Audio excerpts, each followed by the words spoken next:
Rabbitohs Radio Podcast, the number one source for everything South Sydney Rabbitohs. Welcome to another edition of Rabbitohs Radio. My name is Grant Chappell. I'm joined by Big Les from Big Les Rugby League Podcast. What's doing, Les? Mate, another day, another dollar working for the man. I tell you what, we've had some tough past few weeks as South Sydney fans. Obviously, the result against Melbourne and then this one in a game we probably should have won. It does sting a little bit to end the season on this sort of note, but hopefully we can string those last two wins together before the end of the season. Yeah, apologies, listeners and viewers out there. We haven't been able to get an episode out. I think Les was working in the morning. Yesterday I was working afternoon, so it sort of hasn't married up, but we're here now, and that's the main thing. So we haven't really got to the recap yet of that Tigers game, where it was a pretty frustrating game. It took us a long time to click in the gear. I think we were down 18-4 at one stage, weren't we? And the boys didn't throw the towel in, and they fought right to the death there and almost come away with it with that forward pass at the end there from Cam out to David Mawali, who crashed over. And I went up in the lounge room. Les, I'm a bit like the blokes in the coaching box. But it wasn't the boot. I think it was the right call. It was a forward pass. And not only that, Jack Whiten threw a forward pass in the lead up to that. So I don't think we can complain about that one, mate. Yeah, look, I knew that it was a forward pass for sure. We were just, hoping for that opportunity. I mean, I definitely was up in my seat, thinking that we had scored that try. But, yeah, you look back at it a number of times, it was a forward pass at the end of the day. At the end of the day, the right decision was made. But, I think that we had a few opportunities to, close out and start to do some exciting things, play some more exciting football throughout the game. I think our first half definitely wasn't our best attacking performance. I think that we were just struggling to get momentum. I think that they started a lot better than us too. I think it took us to the second half to work the Tigers out, which is a little bit strange. Usually we can sort of start to piece things together and work out other opposition sides a lot quicker than what we did the West Tigers. And, Lachlan Galvin just had that game on a string, didn't he? His kicking game was outstanding. Him and Samuela are just building that combination really well. Particularly over the past few weeks, they've been killing it. I thought that Heath Mason stepping in there at fullback was good for them as well. So I think that they figured us out a lot quicker than what we could figure them out. Obviously, their second half, I think, was poor. I think we definitely won the second half there with the footy that we played. But I think our first half performance, it just wasn't the best. And I think it set up the game for what it was in the end. I'm sure you can agree there. Yeah, I can agree there. We'll go to a couple of negatives, a couple of positives, and have a little bit of debate about that. I think our attack inside the opposition 20, I think we like that back. I mean, we just didn't do enough with the footy. A lot of one out crash plays. We died on the last a few times.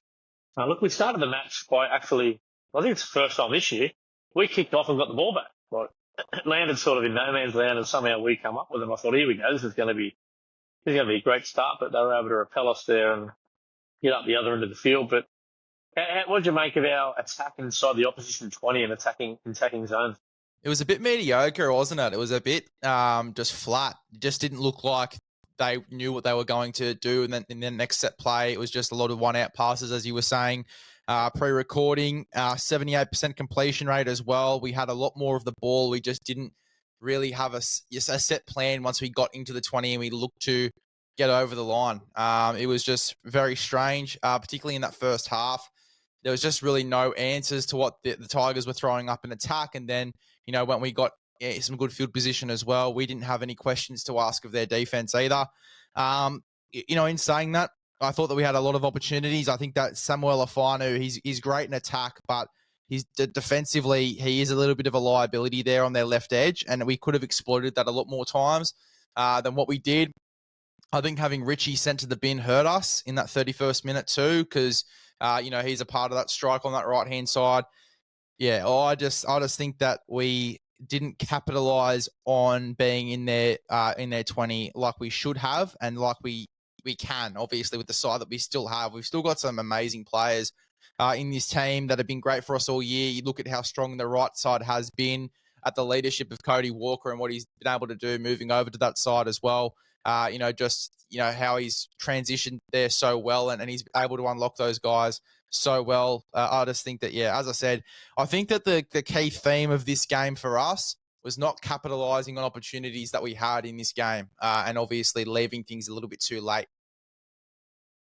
Well, if you look at the stats, a lot of the stats were in favour of us, mate. We had 7 line breaks to 3. We only considered the 3 line breaks. Now, they were 3 tries right out in the extreme edges. Well, a couple of them were beautiful passes and shape plays there from the young fellow you're talking about. What a future he's got, Lachlan Galvin. He's something really special like that. But look, again, what you said, we didn't capitalise on our opportunities. There it is there, 7 line breaks. We scored for 3 tries.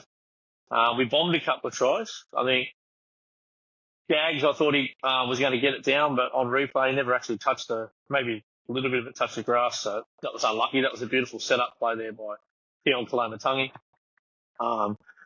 Taking post crash ball.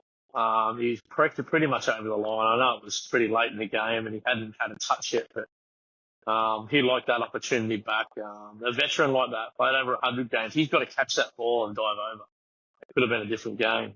There was a couple of half breaks we had in the second half where just legs weren't backing up. I think Cody got that loose ball. He was out in front on his own. He looked for someone fast to come up on the inside.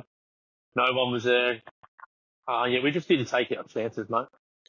And the Tigers, they completed at 87% as well, which is very strange to see for a team that's, obviously getting the spoon this year. It looks to be confirmed that they're getting the spoon. 87% completions, 34 from 39 sets. We talk about the opportunities we didn't really take in attack and obviously the opportunities we missed there. But defensively, we had a real opportunity through our middles to put a bit of pressure on. I think it's more... Yeah, it's tough to see them completing so high and having so much success. We could have put a little bit more pressure on defensively as well. But yeah, look, I think that we can take a lot out of that second half going into the final weeks of the competition, particularly up against the Knights this week. I think we have the Dragons coming up too, and then finishing off with the Roosters or vice versa. But I think that we can definitely take a lot from that second half and the fight that we showed in that second half and just turn that into an 80-minute performance. I think that's definitely going to be the lesson that these boys learn coming out of this one. I think they'll be all the better for it. And just starting the game better and figuring out the opposition a lot quicker than what we did here in this one against the West Tigers, who, credit to them, they played some good footy off the back of Galvin, what he was doing. 2 try assists and 2 line break assists in the first half was just insane, what he was doing with the football in hand. And he plays like a step, doesn't he? Yeah. He just touches the ball so much. Like, I'm impressed with that guy you mentioned too, Heath Mason. I've watched him a few times. He comes on and plays a bit of a loose forward role, like a lock or something, and he plays in a few different positions. But that fullback, it just freed him up a little bit. He showed a bit of class. I think he got a repeat set in the second half with a beautiful kick in behind. Jai Gray rounded it up. He was able to do a bit of run support, a little bit of push support. He had a couple of nice tackles when we made breaks. He was always in position. I like what I've seen from Heath Mason. And Lauli Lili, I think he's going to be a superstar. 18 years of age. Not only that finish that he had where Jai Gray was coming across, what about the try saver on our bloke, Jacob Gagai? Like, there's a lot of little 1%ers he's probably got to fix up, but the kid only turned 18 in June. He's got representative player written all over him. I thought his defensive reads were pretty good against the Bunnies. Again, he's only a young fella with the world at his feet. You talk about those young fellas, the Whānau brothers. Talam the Silva always impresses me when I see him. I love Whanua Pole. Mate, if they stick to this plan, which I know Richo will, they've got the right man in charge there, mate, I can see them knocking on the door of the finals maybe next year or the year after. There's a bit going on there. There's a bit to work out there for sure. I don't think it'll be next year. I think it'll definitely be in the next few years. But you brought up the boys being quite young. Heath Mason is half a year younger than me, and I'm 19. Luke Laulili was playing Howard Matthews last year. So that's how young both of those guys are. Good. Absolutely insane how young they are. And Lachie Galvin's only 18 too, isn't he? Like, he's only a baby too. Yeah, but that's pretty impressive. I'll tell you what, it wigs me out. He's 19 years of age, born in July. So he only just turned 19 as well. So he's younger than me as well. That just wigs me out. It wigs me out. I could be playing NRL there, but instead I'm doing Rabbitohs radio podcast. Nah, gene up. Yeah, it's just crazy. Crazy to see that these guys are absolutely killing it too.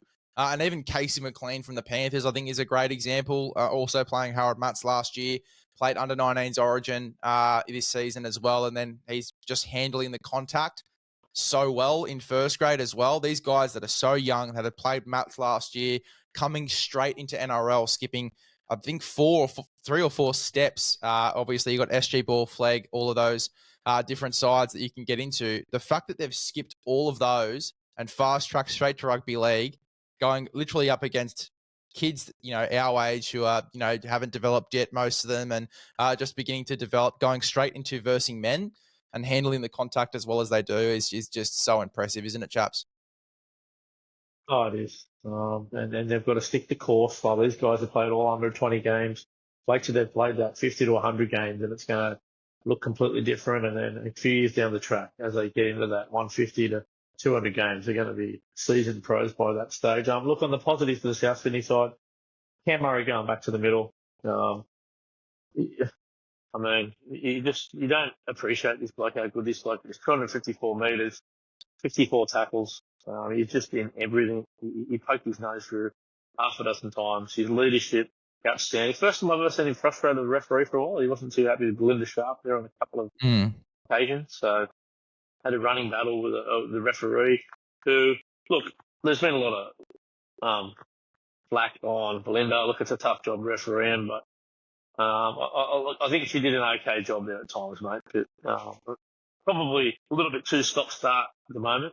Yeah, even was mentioned in the post-match function by a press conference by Ben Hornby. A little bit too many penalties, a little bit too stop-start. Yeah, look, I agree. I think it was a little bit like that as well. But as I said, refereeing, it is probably one of the tougher jobs on the planet. And the weird thing is about being a referee is that if you're good, you don't get noticed. But if you're bad, you get talked about every single week. Well, not bad, but obviously if you make a lot of tough calls and interesting calls, then you are more noticed and more seen. So, yeah, look, it's an interesting one. I think that I don't think that we can really blame the match officials for this game, though. I think that you got to put it on us in our first half performance. You spoke about Cam Murray. I'm not so much interested in the 254 metres. I'm more interested in the 30 runs. 30 runs in a game of football, like 2 runs per set on some occasions as well. I think that great that he puts in that much effort, and that's what this means to him where he is right now. It's what it means to him, and I understand the frustration, but I also think that you've got him running 30 runs, 253 meters. Then you've got other guys only having 5, 1, 2, 7 runs of the football as well. So I think some of the other guys should have maybe come in and taken a bit of pressure off Cam so he doesn't have to take those, 2 runs a set. But then again, as I said, it just personifies who he is as a captain, as a leader, and what this sort of position at the moment, whether we're in, means to him and how much he wants to get us out of it. And he got the Brick by Brick Award, the Ramos Brick by Brick Award for the hardest working player of the week. He wasn't on his own there. I thought Joy Gray, again, the most threatening player we've got. The play where nothing was on, he sprinted around the back of him and picked that ball down and was shoulder charged by Seyfarth. Like he was threatening all the time. He got tackled over on the right hand side. Nearly got a crusher tackle. 2 plays later, he's backing up Tyrone Munro for that beautiful little offload.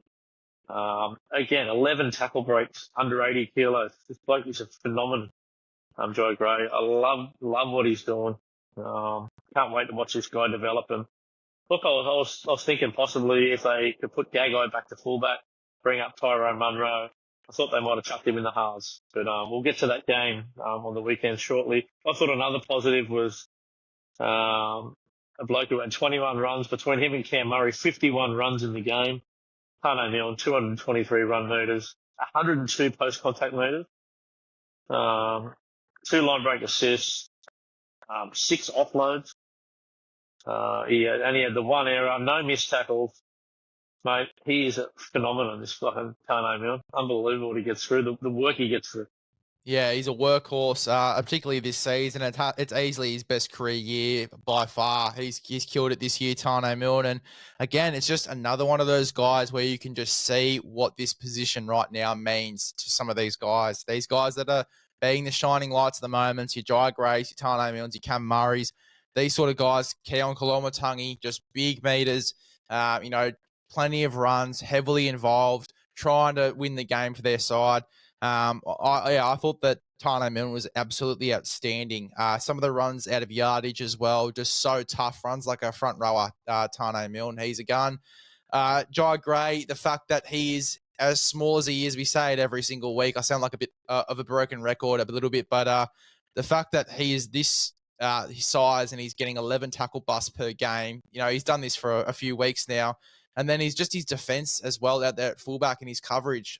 He's just so valuable for us at fullback. And the more I see him at fullback, the less I want to move him out of that position. And I know there was talk about moving him into the halves this week, but I think he's just too valuable at fullback. And the other argument is who else is there to go to fullback as well. So I wouldn't be moving Jacob Gagai out of the wing spot at the moment. I think that, as I said, just out of yardage, Jai Gray can just be an absolute pest. His speed and footwork, but also just how strong he is in contact and the meters that he gets for us as well. But just the defense as well out there at fullback is so valuable. No missed tackles there. For Jai Gray, he hits and sticks. Little Jai Gray, I think that you got to keep him out there at fullback. And, going into next season, depending on how they want to structure this team, I'd even consider leaving him at fullback going into next year, potentially moving Latrell into the centres. Yeah, I agree. Just back on Tane, congratulations. I think him and his partner having a baby. Well done, Tane. I think he's off contract at the end of the year. I believe he's going to test the open market. And I reckon there'll be a few suitors for Tane out there. I know he's not the fastest bloke in the world, but he's had over 200 metres, run metres this year 4 times. And he's had over 20 hit-ups in a game 6 times. So you're getting a workout with Tane Milne. Yeah, you might not be getting the quickest bloke on the field. But, good luck to you, Tane. I'd like to see you come back, but if you end up somewhere else, that's the rugby league gods, I guess, mate. You go where you wanted, mate. So good luck to you, Tane. Fletcher Myers, I thought he was pretty strong again, mate. 170 metres, 88 post-contact metres. 7 tackle breaks for big Fletcher, mate. Made a nice little line break around the back there too. He was impressive too, wasn't he? Yeah, look, I thought he was great. I thought he had some great runs. Just out of yardage, he's an animal as well. He's very strong in contact. I think that he's got a nice little passing game as well that we haven't really seen from him just yet. And I think that depending on what happens with Richie Kennar, I think he goes into the judiciary tonight. So we'll see if he does get named by the end of the week. But he could probably move into the centres there. Wouldn't shock me in the slightest if Fletcher Myers ends up at right centre or left centre if they want to move Tane back to the right like they did in the Tigers game when Kennar went off the field. And then they obviously bring in Tyrone Munro, who killed it, obviously, for reserve grade, which I'm sure we'll get to soon. But, it's Fletcher Myers, gun, and I think there's a lot of layers to his game that we haven't seen yet as well. And I think that his best position's definitely centre. And if he gets an opportunity there, I think that a lot of people will agree. Yep, I'd like to see him get some opportunities there. Just another little special mention to Keon, 195 metres, 6 tackle breaks. He threw a beautiful pass for a line break down that touch line, and he had that little flick pass out there for Gagai, which should have resulted in a try, and he was able to score a try himself. So he kept rolling the sleeves up, big Keon, and it was nice to see him out on the edge. He got a bit quiet there for a while, but I still think he started to settle in a bit in the second half, and he was a real handful for the West Tigers. Yeah, he had a fantastic second half. I thought the first half he was sort of warming into getting back into the back row, just getting positionally used to it. Obviously hasn't played there in 8 or 9 weeks. Keon back on the edge. So just getting used to that sort of spot positionally as well. Keep in mind, he was on the opposite edge to where he usually plays as well when he does play edge. So just getting used to that positionally, running those lines. But once the second half came around, he was much more comfortable there and obviously set up a few opportunities for us on that right-hand side, as well as obviously capitalising on one of his own too. So, strong in the second half. A lot of those meters came in the second half too. 6 tackle busts, 30 tackles, only 1 miss. He was just strong, really, really solid for us. And when things weren't going his way, he made them go his way in the second half. I thought he was great. And you know what? I thought that Tallis Duncan was outstanding as well. I think that he's a guy that probably wouldn't get too many raps after this game, but I thought he really just stuck to his own. Defensively, 43 tackles, only 1 miss there on the edge. Had 2 tackle busts, 146 metres off 14 runs. I thought that he was really solid. And I think that a big part of that as well was just the ball that he was getting off his half. I thought he was really, really good.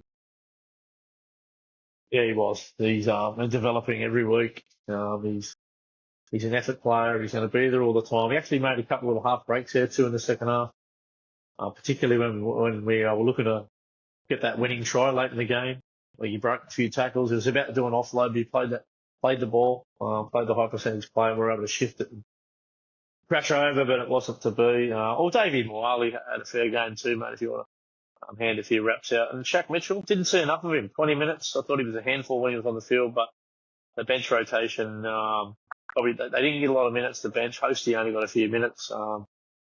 And he's retained his spot looking at Team List Tuesday. They've thrown their side out. Pretty much identical to last week, barring Cody Walker, who's got the 11-day stand down, and Dean Hawkins, bit of experience there. He's played a few first grade games, Dino. He's been back in the Cup for a couple of weeks with his brother. So, any surprises there, mate? Well, mate, the Turtle's back in jersey number 18. Siliva Havili, he's back. Keen to see if he gets a crack or if he's still got a little bit of ways to go. It wouldn't shock me if he comes back into this rotation at all. Just the versatility that he provides, I think is so valuable for us. And I think he'd fit into our rotation nicely. I think that, Cody, I think it's very unfortunate we lose him this week. Going up against the Knights, would have loved to have him in the side for this one. I think that he's very valuable to us, just what he does at 7. And just having a new halfback, when we are trying to end the season on a positive note, it changes things up, new combinations. It is quite different, two different ideas on how you want to run the side as well. I'm keen to see what Dean brings in. But yeah, look, I am a little bit worried having a new halfback at this stage of the year, but I'm keen to hear your thoughts. Yeah, Dean's strength through his kicking game and his organisational skills. He's always been that natural halfback. Defensively, he's probably one of the knocks on him. He's not the biggest bloke. He's a bit more slider than, say, Lachie Elias or a Cody Walker. But what he doesn't do in defence, he makes up for in his kicking game. He had a beautiful try assist for Tyrone Munro last week. I don't know if you saw the highlights there. Yeah, it's up on our YouTube channel if you were going to check that out. Just a beautiful low chip to the corner. It bounced, a little soft bounce, and Ty was able to use his speed and guile to go around the outside and score a try. So, looking forward, he deserves his chance, Dean Hawkins. He is the ultimate clubman. He's been with us for many, many years. Been sitting patiently in the background. If anyone deserves a shot, it's him, mate. He was the natural replacement there for Cody at this stage. Yeah, totally, but also a beautiful kicking game as well. I think that, in other games, there's been a little bit of pressure on him coming in for a few weeks and taking the mantle there, particularly, obviously, after Lachie Elias's injury, when he had to come in there for a while and play halfback. Just felt like he felt a bit of pressure in that jersey. Obviously made a few mistakes and just didn't look at his best, but I feel like there's going to be a lot less pressure on him since he's only coming in to fill in for the 1 week. And I think that he's going to have a nice little game there. In reserve grade, you've seen it on a number of occasions, just how crisp his kicking game can be, but also, what he can do with his passing game as well, setting up his outside man. You talked about the Tyrone Munro try, which was beautiful as well. He can have some really nice moments. So, and I think as well, obviously having Cody and Jack White in there, you're getting 2 6s in the 7 and 6. Whereas I think we're having a genuine 7 in there for a week. I don't know how it's going to go, but I almost feel like we're going to get a little bit more structure rather than, constant flair, which we've sort of played with, which has worked because obviously you're outclassing a few teams there with, that flair. But I think that having a genuine halfback, adding in a little bit of structure could actually be a blessing in disguise for us going into this one against Newcastle. Yeah, I think defensively we've been playing okay the past few, especially the second halves. Against Melbourne, I think we played really well. I don't think we allowed more than 1 try, was it, in the second half? The Tigers didn't score a try in their second half as well, so they've played pretty strong there. If we can play that tighter game and Dean puts us in some good field positions with his kicks or comes up with a few try assists, look, who knows? If Richie Kennar cannot successfully get this downgrade, I expect Jacob Gagai to jump in at right centre. Right, and Ty Munro to come in, a little bit of speed on the outside. And I tell you what, if Ty Munro's got anything in him, he's got points in him. Yeah. Didn't take him long played the full 80 minutes last week. He's quite impressive. He had 188 metres from 15 runs, scored 2 tries. I don't think the plan was to bring him back this early, but if Richie Kennar is suspended, I don't think they've got a choice. They've got to bring him in and get the kid involved. I know they've got Isaac Tupu Thompson on the extended benches. They've been putting out a lot of run meters. It's been 190 run meters plus, and did another 200 metres again on the weekend. But yeah, what are your thoughts there? If Richie does get suspended? I think you do need someone to break the game open. I think that Tyrone Munro is that guy. It's just blistering speed. He can do a lot of great things with the ball. Yes, a little bit injury prone this season, but I think that he is just a bit of speed and X factor that you can add on to that edge, who you know has the capability to break the game open, and you can build some plays around as well.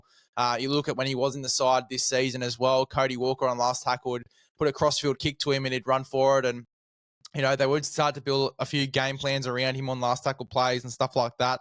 Having that New South Wales combination, you know, obviously he's been out for the past few weeks. It was the first game that he was back, but having a bit of a combination there with Dean Hawkins and being comfortable on that edge with Dean Hawkins as well, I think is another big reason as to why I'd probably put in Tyrone Munro. But yeah, look, as I said, you know, Fletcher moving into the centres, you're getting a bit of a faster centre there on the left.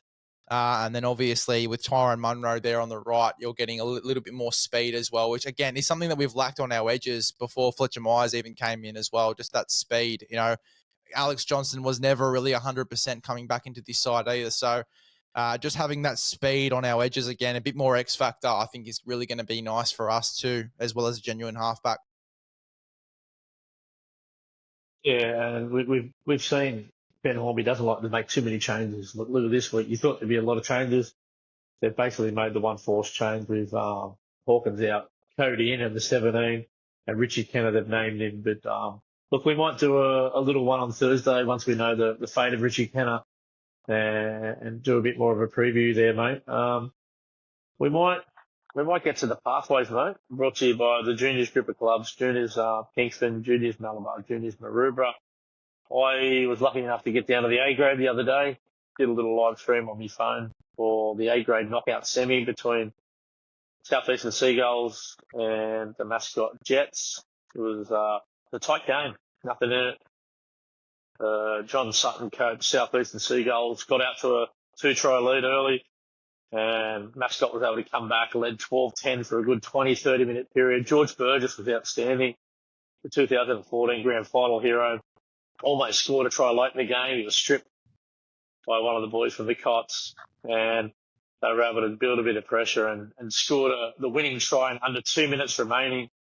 It was Connor Higgins with a nice shift out of the right-hand side, and young Jersey flag player Mitch Reed scored in the corner under 2 minutes remaining. And yeah, the boys went pretty wild down there. Yeah, great win for the boys. Good to see Southeastern getting closer and closer to a grand final again this year. Looking forward to seeing if they can get there for sure. And the Coogee Wombats played next at a Jason Clark in that side. They won 21 points to 4 over the Coogee Dolphins. That sets up a Dolphins v Seagulls game. You got, and it's a real South themed side, this Seagulls team. You got Fraser Graham, which is Campbell Graham's brother, is playing in the front row. You got Matteo Totola, Junior Totola's younger brother. He was outstanding, Junior Totola's brother. I reckon they're looking to sign him next year into their pathway systems. He's come on halfway through the year and he's been outstanding. Joy Arrow is the assistant coach down there at the Seagulls. So it's a real Rabbitohs team, and yeah, well done to them in a tight victory. I might get out to a few of those games over the next few weeks and do some more reporting. But New South Wales Cup, mate, they had a bit of a win there, 28 points to 14 out there at Campbelltown Stadium. Couple of the standouts, mate. Liam LeBlanc, another 157 metres, 17 carries. And we already mentioned Ty Munro, so nice win there. And that sets up, they're playing at Accor Stadium in the lead up to first grade this Saturday night at 5:10. If anyone's getting out there, it might be worth getting out there and watching some of the young boys. And it looks like they're bringing back Dion Tialpa. He's coming back from a long awaited injury. Not too many other changes there, mate. Yeah, no, not too many changes. That's what we like going into this one. Look, great game from them last week. A few of their bench forwards really having a strong dig there too. I thought it was a really, really solid game. Tyrone Munro was outstanding, the 2 tries, nearly running 200 metres as well. Obviously, most of those metres coming from those long range breaks that he was getting to downfield. I thought that, as you said, Liam LeBlanc was outstanding, but Brock Gray to start the game as well was just tough, solid, really laid the platform there as well. So good win by New South Wales Cup guys, and looking forward to seeing how they go this week as well. It's going to be a very, very interesting one there against the Newcastle Knights. We'll see if we can get the W. Yeah, Brock Gray, been a real stalwart of this team the last couple of years. A veteran of that class, the New South Wales Cup, was close to debuting in that St George Dragons game at Jubilee. I believe he's won a contract north of the border. I'm not going to make an announcement, but he'd be outgoing Rabbitohs player at the end of the year. I would like to see him stay around because I know he's 29, but I still think he's got some first grade years left in him. So well done there to Brocky Gray. In the Jersey flag, he was 24-20 with about 20 minutes to go, and the West Tigers kicked away. It was a bit of a try-fest out there, but talking to Tippy and a few people at the game, Archie Donnelly was just about man of the match there. The Coogee Wombats hooker himself scored a try. He was in everything. Jack Field, the son of Craig Field, he's coming on. He's playing some really good football, really fast. I think he had 2 one-on-one strips during the game. And also Carson Ko, who looks like he's coming back next year as well. Yeah, look, nearly a win there, obviously, in the dire moments, but good to see some of the boys get after it in this one and, and get very close to a win. Looking forward to seeing if they have a bit more luck next week. Yep, and they've got a couple of little changes there. Jason Halley, looks like he comes into the 17, and Hame Stelly's brother, Stefano Sello, make his debut in the Jersey Flag competition. And Mitchie Reeves on the extended bench after scoring the match-winning try on the weekend, so maybe a bit of a cherry on top there for Mitchie Reeves there. They're not playing out there at Acor Stadium. They're playing at Redfern Oval on Saturday at 1:30. So if you wanted to get out there to that one. The Harvey Norman women's, they were beaten by the competition leaders there, Wentworthville Magpies 40 points to 6. But I think it was 4-0 to the Magpies up until the 27-minute mark. And they went into the sheds 30 points down or something like that. They collapsed a bit at the end of the first half, settled it a bit at the back end of the game there to tighten things up a little bit. They just fell away for that 10-minute period that just cost them in the end. But some good signs there for the girls. They're playing the Cronulla Sharks, who they're below them on the table. That's at Redfern Oval, 11:30. So there's a big Rabbitohs fest on this Saturday, mate. You can watch all the grades if you like, mate. Yeah, I wouldn't underestimate those Sharkies girls either. I went out to watch them. I don't know how similar their team was about 2 years ago at Leichhardt Oval. I think they were versing the Tigers over there. Geez, it's a tough bunch of girls as well, so I'm sure we'll be up for it, but I imagine that'll be a good game. Oh, yeah, I'm sure it will be. Now, it's actually membership appreciation round. So this weekend, if you go to the game, at the end of the game, you're actually able to go on the field at Acorn Stadium, mate.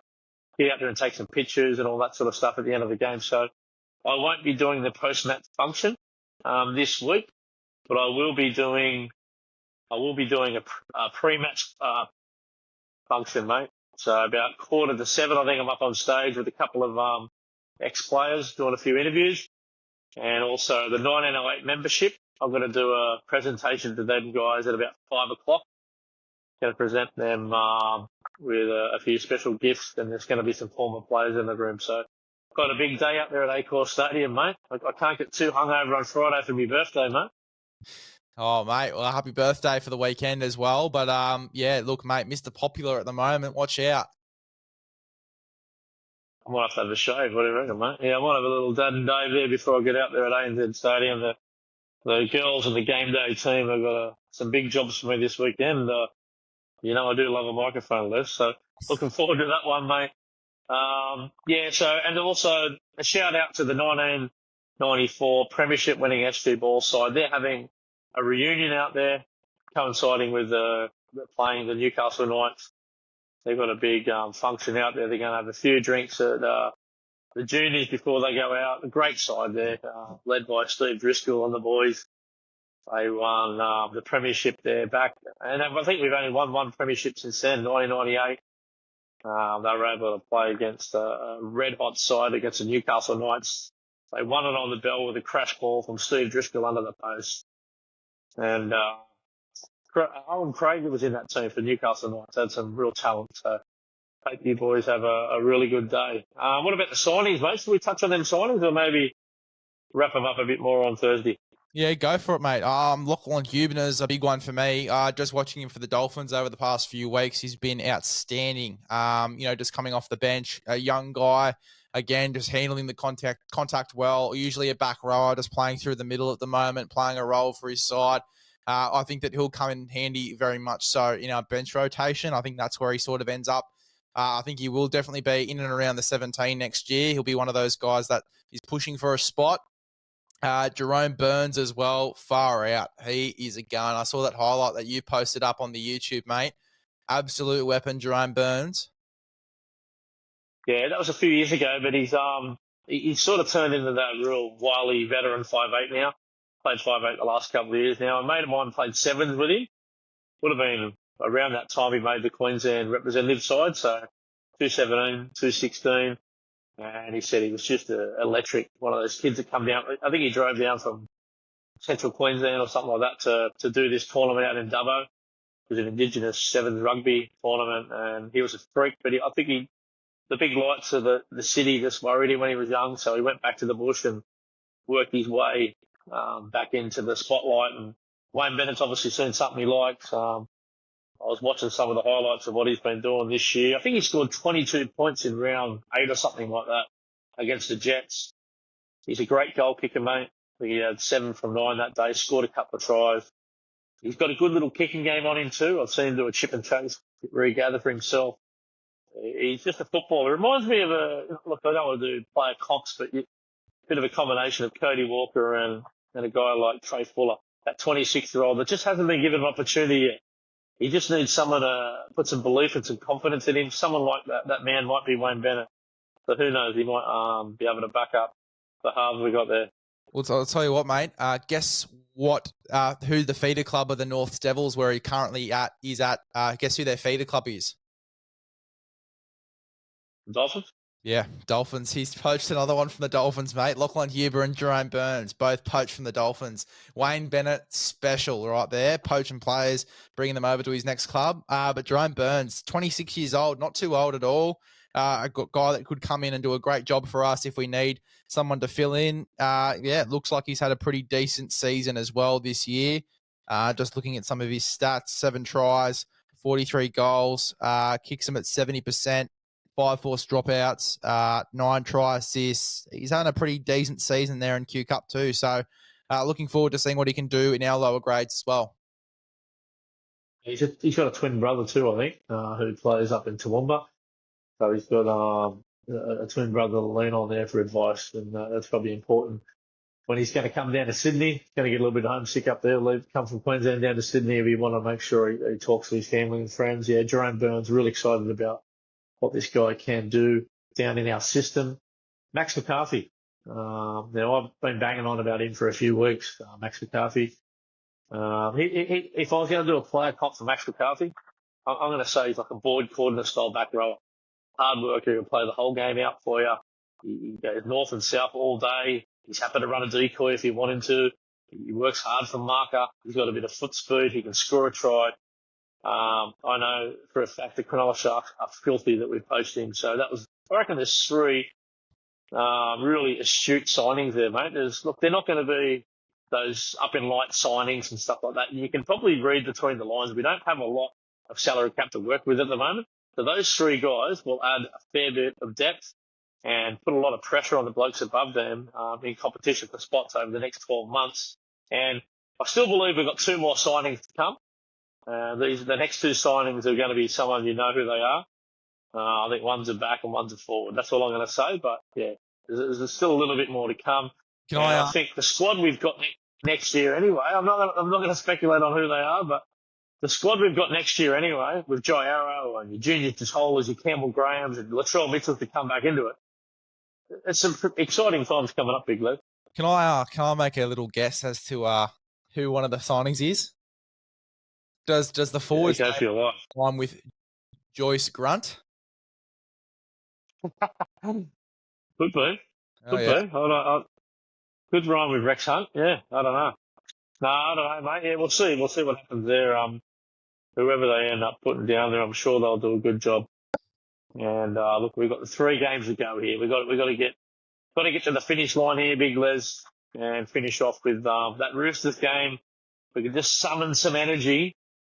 Roosters might arrest players that weekend. If we imagine coming up at the end of the season, we've turned around and knocked off the Roosters in a couple of weeks. So wouldn't that be good to go into the off season and the pre-season knowing we knocked off the Chooks?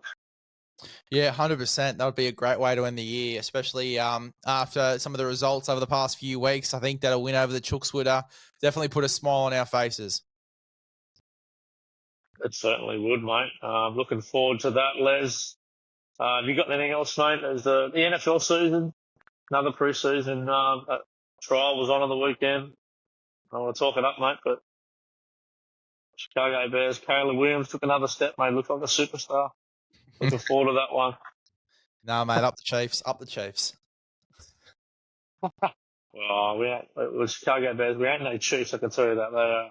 They'll be favourites to win it again, the Chiefs, but they might be looking over their shoulder at the mighty Chicago Bears, mate, led by Caleb Williams and this great secondary we got, Braylon Johnson and the likes, mate. That might be about it for another edition of Rabbitohs Radio Podcast. Up, mighty Rabbitohs. Up the Bunnies.